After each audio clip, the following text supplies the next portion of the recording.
From drug addiction to one of the longest rap sheets, DMX had the whole world praying that he would recover and turn his life around. That's not who I am. I'm not, the person that the media portrays me to be. You know what I mean? I will always have a drug problem.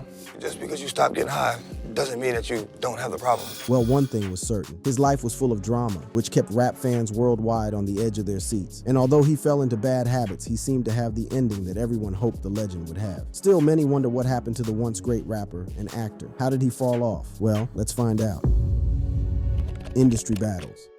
Multi-platinum rapper, songwriter, and actor. DMX has died at the age of 50. Old hip-hop fans were dealt a big blow when DMX passed away. The rapper had his highs and lows in the industry, but will definitely remain as one of rap's finest MCs. But how did DMX really go from breaking records in the industry to being a forgotten figure among rap fans? Well, a lot has been said about his musical triumphs. However, little is said about what really caused his downfall. Unfortunately for DMX, one of the reasons he fell off was beefing in the industry. Hip-hop beefs have destroyed careers. From Ja Rule to Machine Gun Kelly, it's clear that beefing with the wrong person can have catastrophic effects. DMX is famous for going against prolific rappers during his time, although one stands out. Was this the reason he fell off? Well, one thing is certain. His famous beef prevented the birth of what could have been a legendary rap trio that would have changed the game. In the mid-90s, a powerhouse trio emerged on the hip-hop scene, poised to dominate the charts and etch their names into music history. Murder Inc., comprised of the formidable Jay-Z, the gritty DMX, and the melodic Ja Rule, was more than just a group. It was a symbol of East Coast rap's supremacy. But behind the scenes, a storm was brewing, a clash of titans that would shake the very foundations of this supergroup. As egos collided and personal battles spilled into public view, the dreams of Murder Inc. began to crumble. This is the story of how internal beef with Jay-Z and Ja Rule led to the unraveling of a hip-hop empire, shattering the dreams that could have changed the music industry forever. I was like, this guy is nuts. He was so competitive with me. I never met a human being more competitive with me. New York City in the 1990s was a crucible of hip-hop innovation. In this era of raw talent and fierce competition, three rappers stood on the brink of something monumental. Jay-Z with his slick Brooklyn wordplay, DMX, the Yonkers poet of the streets, and Ja Rule, the Queens-born hookmaster. These three artists, each a titan in their own right, were brought together by music mogul Irv Gotti to form a supergroup that promised to redefine the genre, Murder Inc. The concept was simple, yet revolutionary. Irv Gotti, a visionary producer and the mastermind behind the label Murder Inc. Records, saw the potential in combining the distinct styles of these three rappers. The idea was to create a collective that could leverage their individual strengths, producing music that was greater than the sum of its parts. In 1995, this vision came to life when the trio made their first official appearance on Mick Geronimo's track, Time to Build. The chemistry was palpable, and the streets buzzed with anticipation for what was to come. But even in these early days, there were signs that all was not well in the Murder Inc. camp. The seeds of discord had been sown years earlier in the heart of the Bronx during a legendary rap battle that would go down in hip-hop folklore. Jay-Z and DMX faced off in a pool hall, surrounded by onlookers who could feel the electricity in the air. This was more than just a battle of rhymes. It was a clash of egos, a fight for the crown of New York hip-hop. We met battling. That's how we met. We was in the Bronx in the pool hall. After that battle, he went to like a show. He got on stage, Jay-Z, where you at? The details of the battle have become the stuff of legend, shrouded in the mists of time and the biases of those who witnessed it. Some say Jay-Z's cool demeanor and intricate wordplay edged out DMX's raw energy and aggressive delivery. Others claim that DMX's passion and street authenticity overwhelmed Jay-Z's more polished performance. What is clear, however, is that neither rapper left the battle feeling defeated, and a rivalry was born. But for DMX, the battle remained etched in his subconscious for years, as he included the incident in his autobiography titled Earl, which was released in 2002, saying, "I knew it was close. Jay had as many rhymes as I did, told stories, talked flip styles. I never liked my battles to be close. When it was close, because then you'd always get some clown to be like, that my man ate you, when it wasn't even like that. I like there to be no way for anybody to say anything, but that didn't happen this time. That's why I started worrying. Some people are going to be thinking, maybe. Even Irv Gotti admitted that this battle was one of the reasons Murder Inc. never took off, since it caused constant tension between the two. X hated Jay because it was the one battle that he said he wasn't absolutely sure in everyone's mind that he won, Irv Gotti revealed. In an interview, this rivalry simmered beneath the surface as Murder Inc. began to work on new material. The group released Murdergram, Program, a track for the Streets is Watching soundtrack, showcasing their potential to dominate the industry. However, the unity presented in the music masked the growing tension between Jay-Z and DMX. Irv Gotti himself admitted that there was always friction between the two, stemming from their competitive natures and their historic Bronx battle. They always had friction because they battled and X hated him, Gotti added. Jay didn't really give a but they was always on some competitive shit.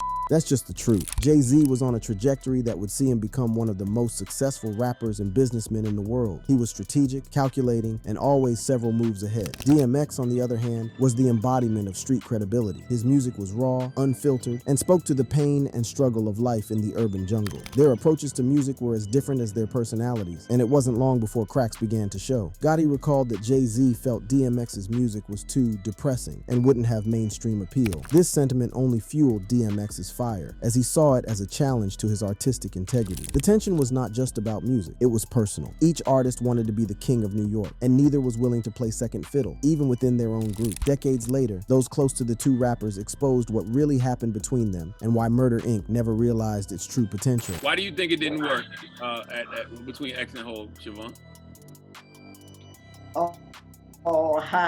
Egos. That's it. It's simple. Egos. I don't want to say the other word, but whose piece is bigger than whose, but it's basically egos. The escalation was not just a result of clashing egos, but also of conflicting visions for the future. Jay-Z, ever the businessman, was focused on building an empire that extended beyond music. His label, Rockefeller Records, was on the rise, and his ambitions were becoming more global. DMX, meanwhile, remained the unapologetic voice of the streets. His music was a raw nerve, and he was less concerned with boardroom deals and more with maintaining his authenticity. The tension reached a boiling point when Jay-Z was appointed as the president of Def Jam Recordings in 2004. This move placed him in a position of power over DMX, who was also signed to the label. The dynamics had shifted, and the once level playing field was now tilted in Jay-Z's favor. DMX felt slighted, and the respect between the two artists began to erode. Jay-Z called DMX and told him the inmates took over the prison. And when your man Jay-Z got in position, he didn't honor. X felt that he didn't honor. He didn't honor him in the proper way. He didn't, hold the weight like he was supposed to. We can only speculate what would have become of DMX in hip hop if he had put his pride aside and worked with the rest of Murder Inc. Maybe his peers could have even kept him from making the mistakes he made later in life, which were a major factor in his fall from the top. DMX against the law.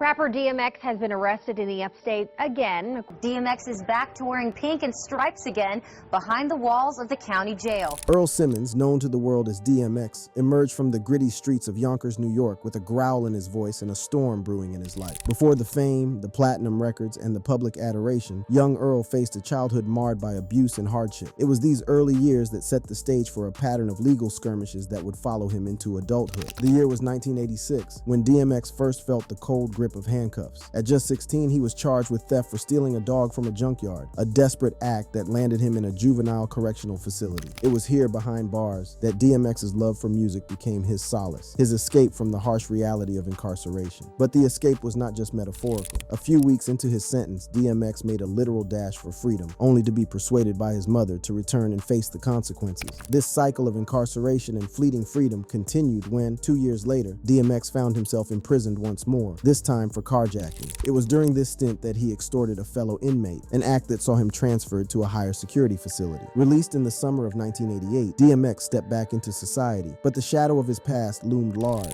As DMX's star began to rise in the world of hip-hop, his legal troubles escalated in tandem. The late 1990s saw DMX's name splashed across headlines, not just for his music, but for a series of arrests. His run-ins with the law painted a picture of a man wrestling with demons, struggling to reconcile his newfound fame with a life that had always been fraught with conflict. In 1999, the Fort Lee Police Department executed a search warrant at DMX's home. He surrendered himself and faced weapon and drug possession charges. He was charged with possessing a semi-automatic gun, a bulletproof vest, and other weaponry. The arrest arose out of an investigation of an incident in which Ray Copeland, DMX's manager and uncle, was shot in the foot in nearby Fort Lee. Guns and drugs were not the only things found in his home, as cops uncovered something more disturbing. In the backyard of rapper DMX DMX's home. Dozens of dogs, some barely alive. DMX seemed to be mistreating his dogs. According to the cops, the dogs weren't getting proper food, they weren't getting proper water, and they were tied outside in 115-degree heat. Cops removed 5 pit bull puppies from the rapper's home and took them to a nearby prison. Shockingly, police also discovered the charred remains of at least 3 dogs after digging up portions of DMX's backyard. Detectives at the time said they'd be investigating the rapper's possible involvement in illegal dogfighting. In 2007, Maricopa County Sheriff's deputies raided his Cave Creek home. Detectives found a dozen distressed pit bulls and dug up the remains of 3 others on his property. The rapper was later charged with animal cruelty. However, he has always maintained his innocence. Would you ever hurt a dog? No. Have you ever I got a dog tattooed on my back. I love dogs. You don't associate yourself with any dog fighting enterprise? No, not at all. The charges were eventually dropped after DMX agreed to take responsibility and make public service announcements for an animal rights group. DMX maintains his innocence, telling me he only pleaded guilty to animal cruelty charges as part of a deal. The turn of the millennium did little to quell DMX's legal woes. From 2000 to 2001, he served time for marijuana possession, driving without a license, and assault. His behavior behind bars was equally turbulent, with reports of him hurling objects at prison guards. In 2002, after a failed stint in rehab, DMX pleaded guilty to 13 counts of animal cruelty, 2 counts of maintaining a nuisance, and 1 count each of disruptive conduct and drug possession. He was discharged on probation and ordered to pay fines, perform community service, and participate in public service announcements against guns and animal abuse. DMX's legal troubles continued to mount. In 2004, he was arrested for cocaine possession, criminal impersonation, and several other charges after he claimed to be a federal agent in an attempt to carjack a vehicle. The year ended with DMX receiving a conditional discharge, but by October 25, 2005, he was back in court, pleading guilty to parole violation and sentenced to 70 days in jail. As the late 2000s unfolded, DMX's legal battles became as frequent as his musical releases. His repeated arrests painted a picture of a man in a relentless tug-of-war with his own demons, each incident another verse in the somber ballad of his life. In 2008, the law came knocking once more at DMX's door. This time, his Arizona home became the center of a police investigation that led to charges of drug possession and animal cruelty. The rapper had barricaded himself inside his residence, but the walls could not shield him from the consequences of his actions. By the end of the year, he pleaded guilty to the charges and was sentenced to 90 days behind bars. The cycle of incarceration seemed inescapable for DMX. On May 22, 2009, he entered a plea agreement for attempted aggravated assault. His reputation, once built on the foundation of his lyrical prowess, was now marred by the stains of his legal record. In 2010, he served 4 months for violating probation, only to be released with a glimmer of hope, a TV pilot aimed at chronicling his recovery. But the hope was short-lived. 3 weeks into filming, DMX was arrested again, and the series was abruptly canceled. The rapper's personal life was equally turbulent. DMX, a father of 15 children from several relationships, found himself embroiled in legal disputes over child support. On June 26, 2015, he was arrested for a robbery in Newark and for failing to pay $400,000 in child support to his ex-wife, Tashera Simmons. The following month, he was sentenced to 6 months in jail for these charges. DMX's substance abuse issues continued to plague him, leading to multiple arrests in South Carolina between 2011 to 2013. He was caught driving without a license, under the influence of alcohol, and with drugs in his possession. These incidents underscored the severity of his addiction, a battle that he fought in the public eye. With each arrest, another reminder of the grip that substance abuse had on his life. In 2017, he had to face charges of 14 counts by federal prosecutors after he failed to file his income tax returns from 2002 to 2005 and from 2010 to 2015. DMX, he's been hit with 14 counts of tax evasion. He's already turned himself to law enforcement, turned himself over. Now they said he has concealed his income for several years, and it's about $1.7 million that he owes to the IRS. According to Forbes, in that period, he earned over $2.3 million. But instead of filing tax returns, he came up with a fraud scheme to avoid paying his liabilities. He stopped using his personal bank accounts and asked his business managers to use their accounts to cover his expenses or use cash whenever required. Later, he attempted to file a false bankruptcy that listed his income as unknown for 2011 and 2012. In 2013, he claimed that he only made $10,000, but in actuality, he earned hundreds of thousands of dollars of income in each of those years. Between 2011 and 2012, he earned $125,000 for starring in a TV show titled Celebrity Couples Therapy. Eventually, he pleaded guilty to 1 count of tax fraud and was sentenced to 1 year in prison with a condition that after his release, 3 years of supervised probation would follow. The impact of DMX's actions extended beyond the personal. It affected his career as well. Despite his undeniable talent, the rapper's legal troubles often overshadowed his musical achievements. The industry, fans, and even DMX himself had to grapple with the duality of his persona, the artist whose music resonated with so many, and the man whose life was a cautionary tale of talent entangled with turmoil.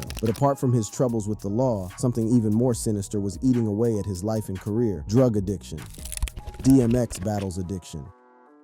Rapper DMX remains on life support this morning after suffering a heart attack. TMZ reports it was caused by a drug overdose. I will always have a drug problem. Just because you stop getting high doesn't mean that you don't have the problem. On April 2nd, 2021, rapper DMX was rushed to the hospital after suffering a heart attack. Some reports stated that the rapper suffered from an overdose which caused the heart attack. One thing was certain: he had struggled with drug addiction for most of his life. But how did his addiction start? In a candid November 2020 interview, Simmons revealed that his first encounter with crack cocaine occurred at the tender age of 14. During his early forays into the music industry in the mid-1980s, he found guidance and mentorship through a local rapper, Reddy Ron. At that young age, Simmons adamantly refrained from any substance use, emphasizing in an interview with Talib Kweli that he didn't smoke cigarettes or marijuana at the time, much less freebase cocaine. I didn't smoke cigarettes, I didn't smoke weed, I didn't do anything. That was until one day, his mentor Reddy Ron passed him a blunt that was laced with crack without telling him what he smoked. He passed the blunt around and I hit the blunt, he explained. I never felt like this before, it f***ed me up. I later found out that he laced the blunt with crack. The echoes of betrayal at 14 haunted him, a constant reminder of the addiction that began with a trusted friend's deception. The shadows of addiction loomed, ready to ensnare DMX in a battle that would test the limits of his resilience. Why would you do that to a child? And he knew I looked up to him. Why would you do that to somebody who looks up to you? The battle spilled over into his personal life, where the chaos of addiction clashed with the demands of a skyrocketing career. DMX's dedication to his craft was unquestionable, but the specter of substance abuse cast a long shadow over his achievements. Time and again, he sought refuge in the sanctity of rehab facilities, a testament to his yearning for sobriety and normalcy. His battle now, drug addiction. Do you want to stop? Yeah, Are you working on it? yeah, every day.